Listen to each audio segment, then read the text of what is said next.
आज हम लोग फैक्टराइजेशन के बारे में जानेंगे। ये फैक्टराइजेशन चैप्टर है क्लास 8 मैथ।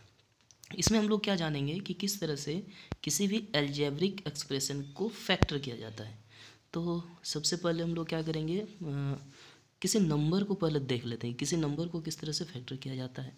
तो अगर देखें हम लोग मान लेते हैं कि 70, इस 70 को अगर हम लोग को प्राइम फैक्टराइजेशन करना है तो प्राइम फैक्टराइजेशन कैसे होगा। तो 70 का प्राइम फैक्टराइजेशन हो जाएगा 2 × 5 × 7। ये प्राइम फैक्टराइजेशन आप लोग क्लास 6 में सीख चुके हैं। कैसे 2 से शुरू करेंगे 35 होगा, फिर 2 से जाएगा क्या, नहीं जाएगा, अब 5 से, तो ये हो गया 7। तो ये प्राइम फैक्टराइजेशन हो गया 70 का। तो उसी तरह से हम लोग क्या करते हैं, तो ये कोई नंबर है, ये नंबर है तो नंबर का प्राइम फैक्टराइजेशन कर दिए। अब आपको एक्सप्रेशन दिया हुआ है, अलजेब्रिक एक्सप्रेशन जिसमें अलजेब्रा इन्वॉल्व हो, मतलब 5 x y z इस तरह का कुछ भी रहेगा, इसका प्राइम फैक्टराइजेशन हम लोग को निकालना है। तो अगर देखें तो इसका प्राइम फैक्टराइजेशन क्या हो जाएगा, 5 × x × y। पर हम लोग क्या जानते हैं कि अलजेब्रिक एक्सप्रेशन में जैसे नंबर में इसको प्राइम फैक्टराइजेशन कहते हैं, अलजेब्रिक एक्सप्रेशन में हम लोग कहते हैं इरेड्यूसिबल फॉर्म। ये किस में हो गया, इरेड्यूसिबल फॉर्म में, इरेड्यूसिबल फॉर्म, ये हो गया इरेड्यूसिबल फॉर्म में। इसमें ये prime form, prime factorization form, ये इरेड्यूसिबल फॉर्म। तो हम लोग किस तरह से अलजेब्रिक एक्सप्रेशन को ब्रेक कर रहे हैं, तो 5 × x × y, और इसके बाद आप इसको ब्रेक नहीं कर सकते हैं, ठीक है। तो अब हम लोग चलते हैं फैक्टराइजेशन में। फैक्टराइजेशन का पहला तरीका ये है मेथड ऑफ कॉमन फैक्टर। क्या है, मेथड ऑफ कॉमन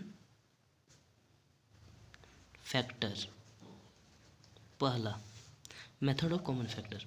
जैसे अब देखा जाए तो अब हम लोग एक क्वेश्चन को लेते हैं 2x + 4। अब इसको हम लोग को प्राइम फैक्टराइजेशन निकालना है। प्राइम फैक्टराइजेशन से पहले हमको इसको क्या करना पड़ेगा, इरेड्यूसिबल फॉर्म में ब्रेक करना पड़ेगा। तो 2x को अगर हम लोग ब्रेक करें तो 2 × x लिख सकते हैं। 4 को क्या हम लोग ब्रेक कर सकते हैं प्राइम फैक्टराइजेशन में, तो कर सकते हैं 2 × 2। प्राइम फैक्टराइजेशन का मतलब होता है इसको हम प्राइम नंबर में ब्रेक करेंगे, जिसके बाद अब इसको ब्रेक नहीं कर सकते हैं। जैसे 2 को और ब्रेक नहीं किया जा सकता है, 5 को ब्रेक नहीं किया जा सकता है ना, 7 को ब्रेक किया जा सकता है। इसीलिए ये क्या है, प्राइम नंबर में ये ब्रेक हो चुका है, इसलिए इसका नाम पड़ा है प्राइम फैक्टराइजेशन। उसी तरह से ये 2 × x लिखा गया।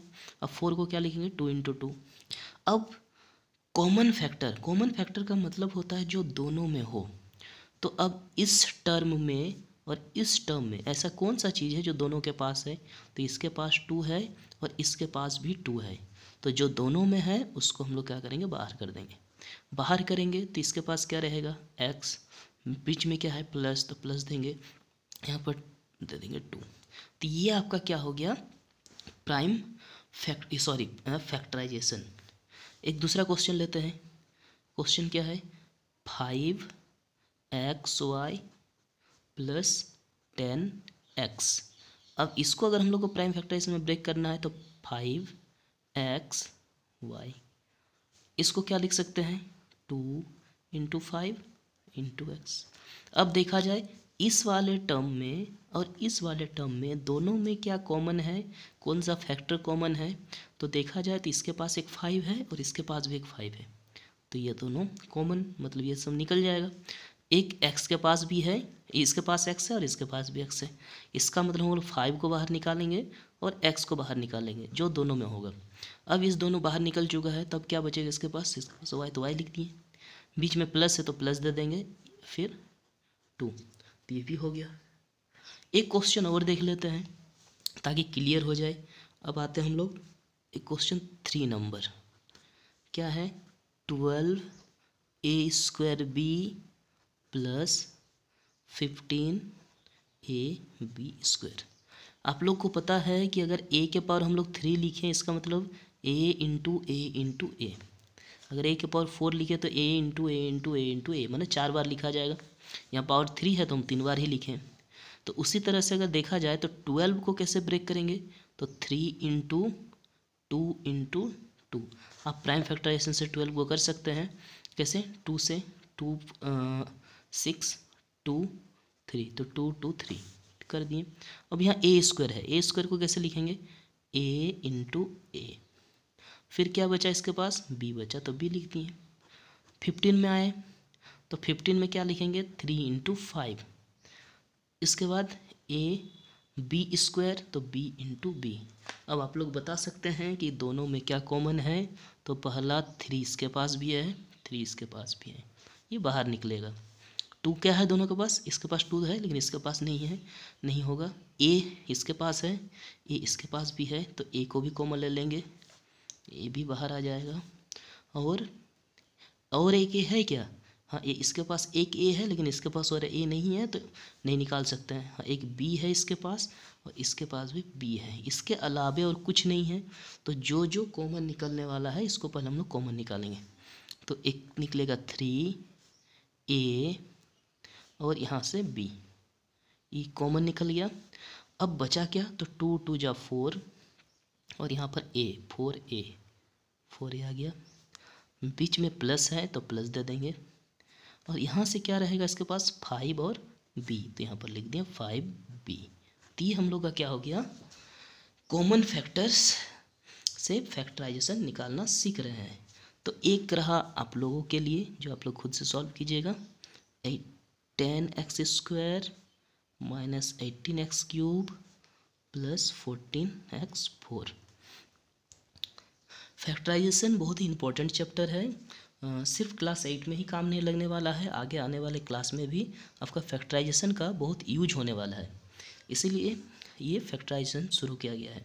अब आते हैं factorization by grouping, factorization by regrouping.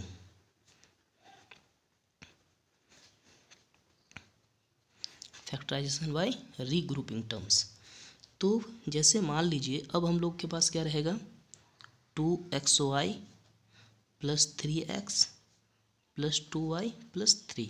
इसमें कितने टर्म है, तो टर्म अगर देखा जाए तो 1 2 3 4 टर्म है।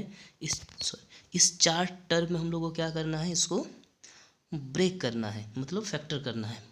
तो फैक्टर करने के लिए क्या करेंगे, ग्रुप बनाएंगे। तो देखिए एक काम करते हैं, ग्रुप बनाने के लिए इस दोनों के पास क्या कुछ चीज़ कॉमन है क्या, हाँ है, तो इसको एक ग्रुप में हम लोग रख सकते हैं। तो हम लोग क्या कर सकते हैं, एक ग्रुप में इसको रख सकते हैं। तो 2xy प्लस 3x एक ग्रुप में, प्लस 2y प्लस 3 एक साथ। अब अगर देखा जाए, यह एक काम करते हैं, अभी इसको ना 2xy को 2y के साथ ग्रुप बनाते हैं। वो क्यों, ये बाद में आपको पता चलेगा। तो चूँकि ये रिग्रुपिंग टर्म्स है, मतलब हम लोग को रिग्रुप करना है। ये है 2xy प्लस 2y, इसको साथ में रखते हैं। ये 3x प्लस 3 रख दिए। अब इस दोनों को हम लोग ग्रुप बनाते हैं और इस दोनों को ग्रुप बनाते हैं। अब इस दोनों ग्रुप बनाने से अब बताइए इसके पास क्या है, 2 इंटू एक्स इंटू वाई, इसके पास क्या है 2 इंटू वाई, ठीक है, प्लस इसके पास क्या है 3 इंटू एक्स, अब प्लस इसके पास 3 है, ठीक है। तो जब भी कोई अकेले रहे तो हम इसमें 1 मल्टीप्लाई कर देंगे, ताकि हम लोग जब कॉमन ले तो हम लोग को कन्फ्यूजन ना हो। अब ध्यान से देखें कि इस दोनों के पास क्या चीज़ कॉमन है। एक तो 2 है इसके पास भी 2 है, इसके पास y है, इसके पास भी y है, तो 2y बाहर, 2y बाहर करेंगे तो इसके पास क्या बचेगा x, यहाँ पर प्लस। अब दिक्कत यह है कि 2y यहाँ से तो पूरा निकल जाएगा, तो इसके पास क्या रहेगा, 0 रहेगा कि 1 रहेगा, ये हम लोग को देखना है। तो इसके साथ कुछ नहीं, 1 तो मल्टीप्लाई रहता ही सबके साथ 1 मल्टीप्लाई रहता है। जैसे 3 को हम लोग क्या लिख सकते हैं 3 इंटू 1।